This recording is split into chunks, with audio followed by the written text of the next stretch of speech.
Hello and welcome to the Ralph Retort Rundown. I am your host, Ethan Ralph, aka the Ralph, the owner, the editor-in-chief, the starter, the proprietor, whatever the fuck you want to call me. I run the RalphRetort.com. I'm back in the saddle again, and I'm joined by the political editor of the RalphRetort.com, Saddle for Truth. How you doing, sir? It's nice being a free man, isn't it? It damn sure is, man. I gotta say, I didn't realize I'd be back to doing rundowns so soon, but thankfully, my lawyer got me out. Here I am. As I talked about in the previous video, I hope to get all that resolved soon. But I have a lot of work to do. We'll still carry on business as usual while I take care of that on a separate front. And but today we are going no matter what happens to you, the website will be all right. That's true. Well, that's been proven. The website's going to go on regardless. Today we are going to talk a little bit about the incident, I guess, because the Washington Post wrote about it. So I talked about it on my site earlier. Earlier today I was on Twitter, and actually Nora had sent me something, or somebody had sent me something in the chat, and I forget what it was, but it was I forgot exactly what the quote was. Something about, did somebody reach out for you to comment this, that, and the other, and then like literally like 5 minutes later, somebody from the Washington Post messaged me on Twitter and was like, "Hey, do you want to talk about this?" And I said, "Yeah, I guess so." At first, I kind of thought about not doing it, but I was like, "Well, might as well." And I got. You knew they were going to scare you, but hey, it's still exposure, right? Yeah, and plus, I mean, I just figured whatever. I might as well talk to him, and I did have a good conversation with him. He seemed pretty fair. If you read the actual article, it's not exactly fair, but it's not the worst piece of reporting that I've seen. I actually thought from all the articles that have been written about you recently, all the hit pieces about you, I think that this was the best one. This is definitely the best one out of the pieces that's been written about me on this arrest, I would say. And part of out of the big outlets anyway. Part of that's because they put two headlines that I just wrote in the actual article. So I'm gonna go ahead. That's part of the reason why. I'm gonna go ahead and read the article. You can also find it on my website. I have the one from the Post pulled up now. I still can't. I can't believe they did that. Kind of like. I mean, it's believable that they did it, but it's still like, oh man! When I saw that, I was laughing so hard. Here we go. Gamergate activist charged with assault on officers and public intoxication in Virginia. I believe this ran in the local section. I'm hoping it appears in the paper for one reason only, and that's because the only paper we got at the Loudoun County Adult Detention Center was the Washington Post, and they brought it in every single day. And if they actually put it in the paper, I imagine my former pod mates are going to get a kick out of it. So we'll see about that. I talked to them about what I do, but I don't think they really grasped the situation. I guess if they see it in the newspaper, they'll probably be able to understand. They didn't grasp like the gravity of the situation. Yeah, like a couple people had heard of Gamergate, but you know, like most people, they don't really know what it is. Or like, yeah, I kind of heard of it. No, but they don't know like that. I mean, that these progressive outlets are willing to write. I mean, and I halfway think some of them thought I might be bullshitting, and maybe I didn't really. I mean, yeah. Well, I mean, you run a blog. Like, let's be realistic. And you have Business Insider and Washington Post. These are national outlets, like, that are writing about you. It's pretty crazy when you really think about it. Like, yeah, I mean, it's crazy. But somebody like Brad Glasgow earlier said, "Oh, how is this guy newsworthy?" And let me be clear. I'm not saying, "Oh, I'm so happy." You're not the one that said. You're not the one that said you're newsworthy. Well, right, but I mean, to be honest, it is newsworthy. It's not like... Well, right. You would be writing about it if the same thing happened to Brianna Will. Exactly. Let's be honest. But, sure. But on the other hand, like, I guess... See, that's why I thought the Washington Post article was more fair, because they just positioned you like you're a prominent figure in these movements. But they didn't try to position it like you were the leader. Flat-out leader. Yeah, that was the leader of Gamergate. Another article called me a leader of the alt-right. I'm like, what are you talking about? Let me go ahead and read the article. I just read the headline. A Virginia man known for his association with the alt-right movement and the Gamergate scandal has been charged with assault on law enforcement and public intoxication. I mean, that's accurate. I am known for those two things. Loudoun County deputies responded at 6. I'm not going to read that part because that's the deputies thing, and I don't want to be on the air reading that. Anybody can go look that up if they want to look at. I just don't want to be quoted talking about that. Ralph, editor-in-chief of the Ralph Retort News, a conservative news website, was charged with public intox, obstruction of justice, and 2 counts of felony assault on law enforcement. Remained in jail until Wednesday when he was released on $3,500 bond. In a telephone interview, Ralph declined to discuss the incident but said he was resuming his duties at the Ralph Retort, which publishes articles such as Desperate, Google Gmail, automatically sending emails from Trump campaign to spam folder, and Jewish overlords pull the plug on BLM Broadway show after blacks declare war on Israel. Now, both those articles were written by Seattle for Truth, and they were just posted yesterday, I believe. Thursday? So... yeah, Goose saw those headlines. They was like they were cherry picking. They're going through. I was like, no, I posted both of those. Those are like the two most. I mean, I do think articles. maybe they posted them because they were so incendiary, but they were the 2 most recent articles. So I can't sit here and say. Yeah, well, they were incendiary headlines. I'm not going to deny that. Like they are a little shocking, but that's reality. But he also pulls a quote out of one of my articles from like last month. So he went trolling through the website and he did do a little research. But those weren't clickbait articles. Like those headlines were completely realistic. Yeah, that's how fucking crazy our world is. Like that's reality. Like what do you want? Oh well, I have no problem with incendiary headlines. Obviously, that's what I love. But let me go back to reading this. If you want to call me alt-right, that's probably fair. Ralph said. Now I did say that, but my very next part of that phrase was, "Oh, well, I personally consider myself an independent." So he left that part out. The reason I said it was fair. Well, if you notice, they put a comment in. Yeah, I know. That's an accurate quote. Yeah, the quote's completely accurate. And you can see the comma. It's not a period. You can tell that it's just a fragment of what I said. And he didn't misquote you. He was fair about it, but it is a little misleading how they do it. It's a little misleading. That's just how they do it at Bezos's blog. That's just how they do it. And look, it's not a misquote, but come on, you didn't put the rest of it. I have the whole interview recorded, and I could upload it. But I don't know that I'm going to do that. We'll see. I mean, it's interesting, but I don't feel like that one point. I don't. If it's just that one point, I feel like it was fair enough that I don't want to do that. I basically recorded just in case he did a complete smear job on me.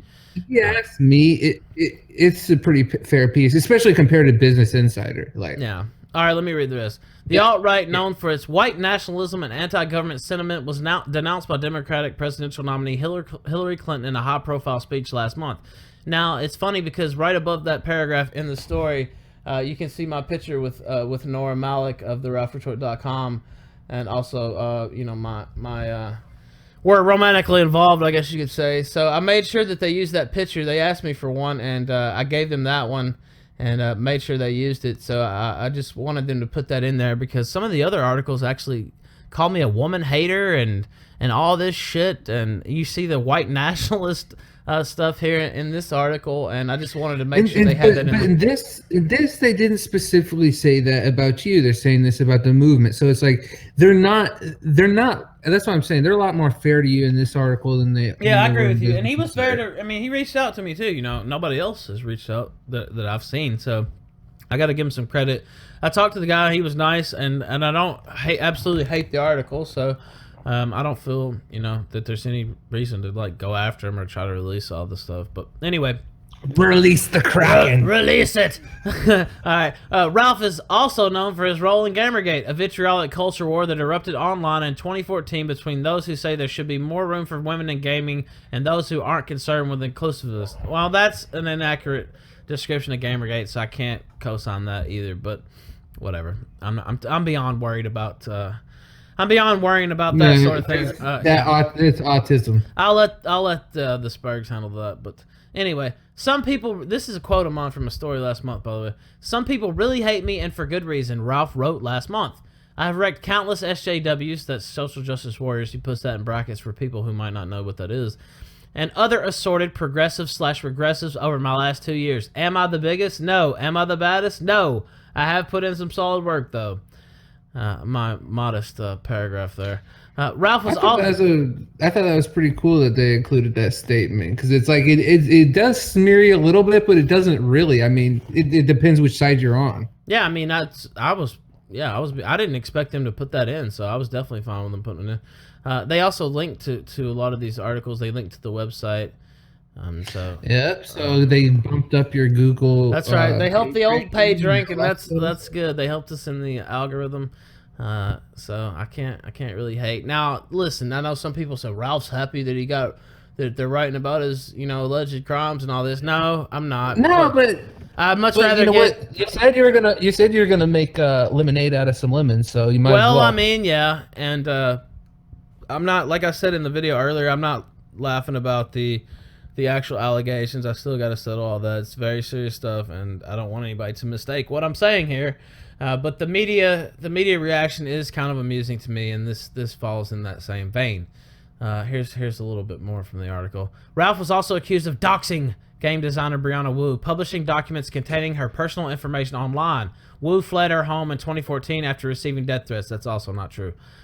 After he published the information, the posts were truly terrifying, Wu said in an interview. It puts so much information out there in one place, it puts a target on my back. She added, I think he attacks women in the gaming industry because it's trying to fill some hole in his heart. Now, he left out the part where she's trying to, get me locked up for 5 years and throw away the key. I actually talked to him about this, and I said, well, that just shows you what kind of person Wu is, because we all talk shit online. We all have our critics. People go after me. I go after people. But trying to get somebody locked up. Yeah, come on. You're taking it to a whole nother level there, and I like to think that I'm better than that. So, Wu obviously is not. Ralph denied wrongdoing. Anything that was posted was public information, he said, and that is what I said. As some on social media criticized Ralph for his arrest, Ralph described it as a, quote, personal issue that I got myself into. He said he hoped his case wouldn't be turned into an alt-right or Gamergate issue, but thought it inevitable.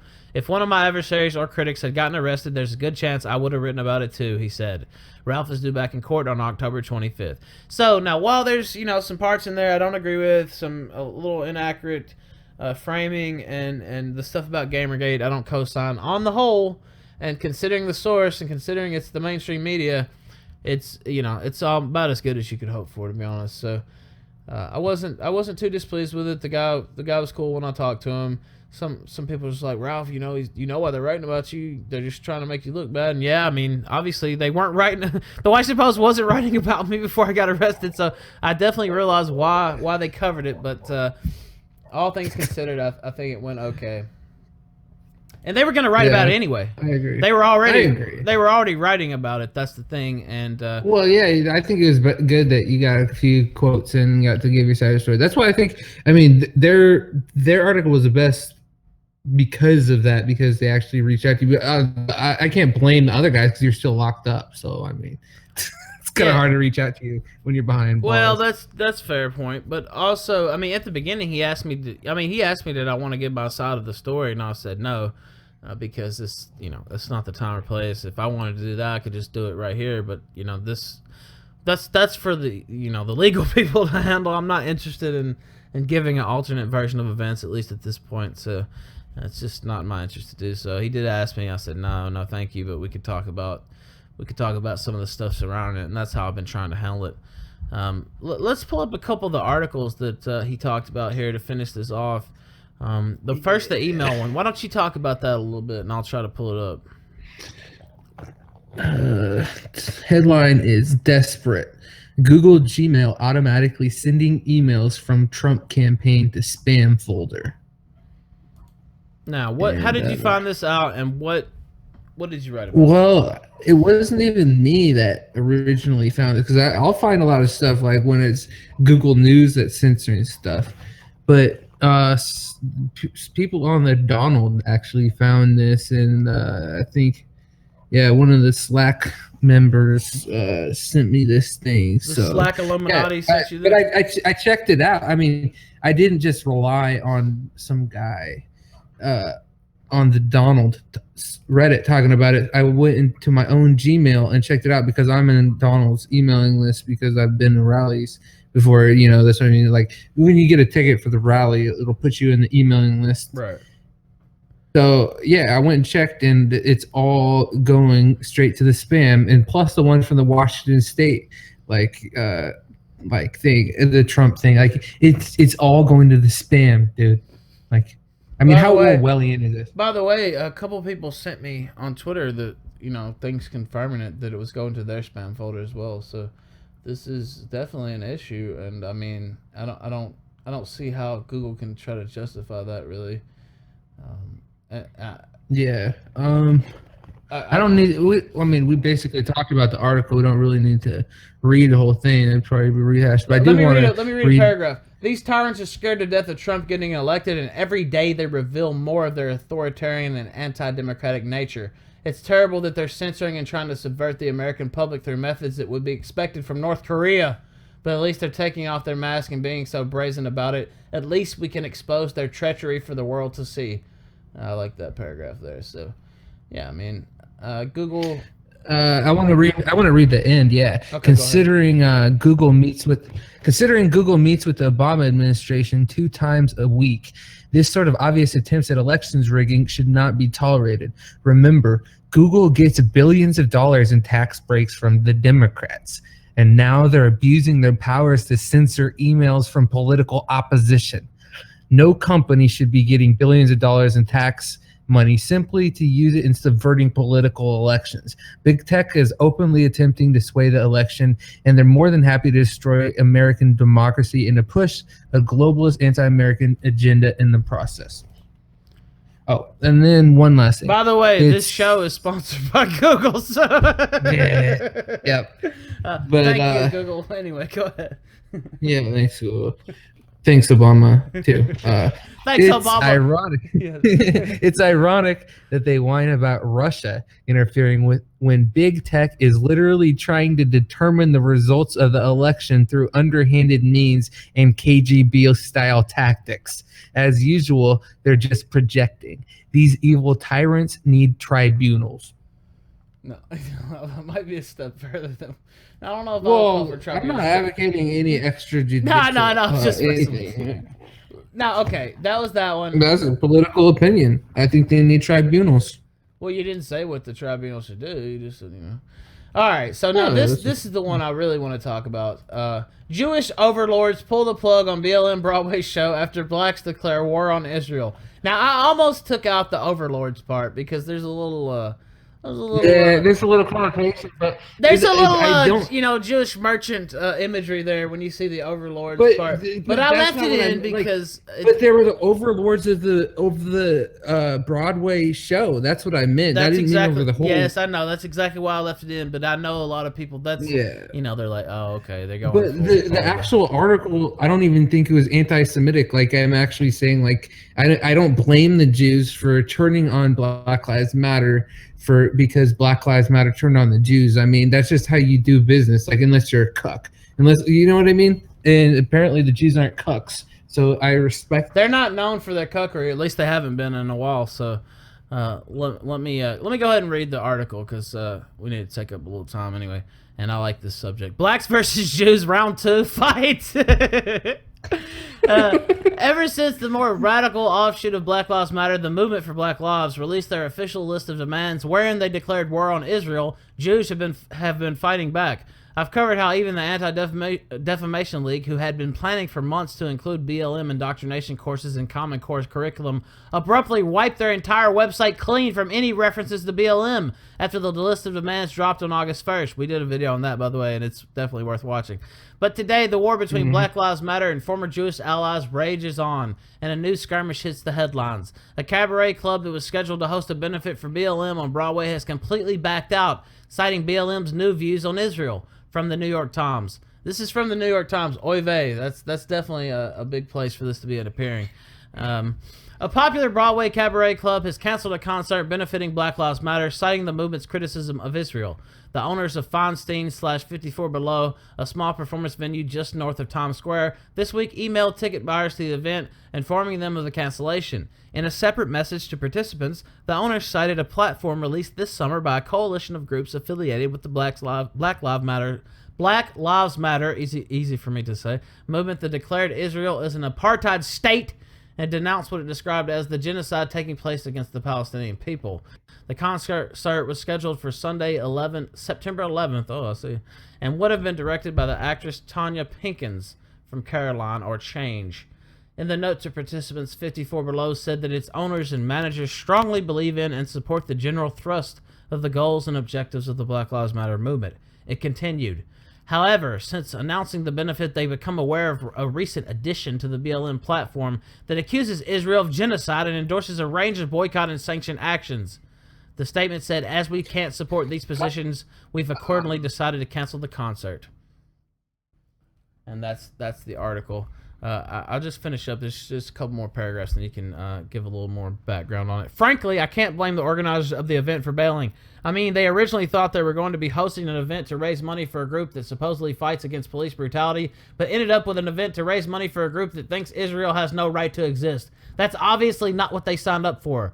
Really, going to war with Jews was the dumbest thing BLM could have done as a movement. BLM not only severely underestimated the power of the American Jewish lobbying network, but they stabbed their allies in the back. Jews were probably the most likely group to help BLM, but now that they're forced to value their self-preservation over the lives of criminal thugs, they'll be sitting on the sidelines. So that is the post. Any more thoughts on the post itself? Well, I just want to say, like, you know, the quickest way to end a movement is to go to open war with the Zionist lobby. And, you know, like, that's why some people criticize Donald Trump because he's not hard enough on Israel, but it's like, you know, you have to play the game. And not only that, but, like, you know, I can see criticizing Israel, but they're not a total enemy. Like, they are allies in some aspects. And, like, you know, in the geopolitical world stage, we need them for our objectives, even though, you know, they're using us for their own objectives. Like, that's how the world works. So, I mean, just going to open war with them, like, you don't realize well, apparently Black Lives Matter didn't realize the power that they have. Like, obviously this little Broadway show thing isn't a big deal, but the Anti-Defamation League pulling their entire project to get Black Lives Matter stuff into the Common Core curriculum, like, that's huge. You know, that's going to damage them long term. It's not that this is a huge deal, but this is a, like, you know, a warning. It's signal. An ongoing. This shows how much they're pissing off the Jewish lobby. That's what it is.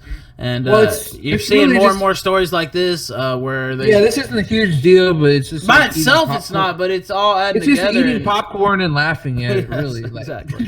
and like you said, it's not usually a good deal to pick a huge fight with the Jewish lobby unless you got your ducks in a row. And Black Lives Matter doesn't really have the you know, monetary support and they'll find their media support will start drawing up real quick too if they keep going at the Jews. It already's been happening. Remember that CNN report? It lasts 2 months. Have you seen CNN talk about Black Lives Matter once? I have not. You haven't seen it. And I've watched a lot of CNN, and I have not seen them talk about Black Lives Matter. Like, but remember that CNN article? You did a post on it, and where they were like, "Hey, you know, is Black Lives Matter done? You know, if they ruin their but then right after that, then they came out with that thing. And then, you know what? I didn't predict exactly what they're going to do, but I was like, watch out, because Black Lives Matter is going to do something drastic in the next week or so, because it seems like that's what CNN was calling for. And then lo and behold, they did. They came out with the Movement for Black Lives Manifesto. And then, you know, after that is a couple of big things, because, you know, obviously the Jews have gone to war with him, but you know what though? They actually might have more power than ever before, because, well, they don't have the media backing, so obviously they're not going to get the total reach, but they got $100 million in funding, and they haven't received it all yet, but this is like pledged from the Ford Foundation network. It's not all Ford Foundation, but it's like, you know, the Koch from brothers their network of yeah. So I don't know. We'll see how it plays out. But if I was them, I would tread a little carefully here. The money men and the Jews. Yeah, but $100 million, like, that's more money than they ever got before. Because, you know, like, last year's documents came out from the Soros leaks. It says like it was $600,000 that he gave to Black Lives Matter, but that's chump change compared to $100 million from the Ford network that they're about to get. So definitely so. You got anything else to say, man? This is our first. Nope. Our first show. I guess the website's famous now. Those Business Insider shit. We can add all those to the bio. The Ralph Retort's been featured in the Washington Post, the Business Insider. And we're getting featured a lot in Prison Planet and a little bit. That's true. We got reprinted over there. I want to thank those guys for featuring us. Hopefully they still do. Hopefully my my run-in with the law doesn't affect that. I guess they actually reprinted something after that came out, so or right around that time. I don't know if it was after the news came out or before. Was it after or before? I don't know. I think you're cool, man. Like, you know how many times Alex Jones has been arrested? Well, fair point. We'll see. I'm gonna get all that resolved. Either way, we'll be doing shows pretty much daily, like we were. Killstream, number 43, Saturday night at 7 p.m. Eastern. That'll go forward as well, and I hope you guys enjoy that. Seattle, thank you, sir. I know I've told you this in person. Well, not in person, but over chat and over Hangout. Yeah. But you did so As much real work. as it gets. Yes, but we haven't done it for public consumption. I just want to say in front of everybody else, thank you for all the hard work you did while I was out, and for all the hard work you did while I was in, and all the hard work you did while I was out. I mean, you just been working hard the whole fucking year, basically. So, thank you, sir, and I appreciate it. Yeah, man. Like, we're making a difference, though. Like, I could feel it. I mean, not every article like gets a whole lot of hits or anything, but some of them do. Some of them go mega viral. Some of them go as viral as a mainstream news outlet, story. That, we've had over 10,000 Facebook shares on some articles. So it's like we're making a difference. We're affecting the national conversation, and that's what it's really about, man. Yep, that's exactly right, and that's another reason that I feel like they've been coming after me pretty hard on this story. If we weren't making a difference, if we didn't have some stroke, they wouldn't be doing this. They wouldn't be running with my arrest story and stuff like that. They don't like our website, man. They've all seen it. They've all seen these stories around. Like, yeah, exactly. That's why it's happening, and so just all of our viewers and all of our listeners take that to heart, and we'll still be here regardless. Even if they fucking send me away for 20 years, well, maybe not 20, but even if I have to go away, this site will continue, and so I appreciate all my friends and loved ones who helped that happen. Yep. Yeah. Like, there are a lot of people willing to step up to the plate and like start contributing articles and stuff like to help fill it out. Because I mean, obviously, I can't.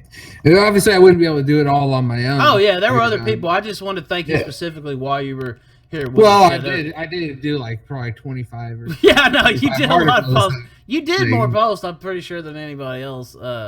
So that's I mean, it was all good. There were there was a lot of happenings while you're gone. I was well, you're locked up. I was thinking, man. Guess what? The only paper we got. Guess what? The only paper we got while I was in jail was the Bezos blog. That's exactly right. The Washington Post. I hope that story is in the print edition tomorrow, so the pod can get a little laugh out of it. So we'll see if that happens. I want to thank all the listeners. Join us for the kill stream. Goodbye, Seattle. Goodbye, Rundown. We'll see you next time.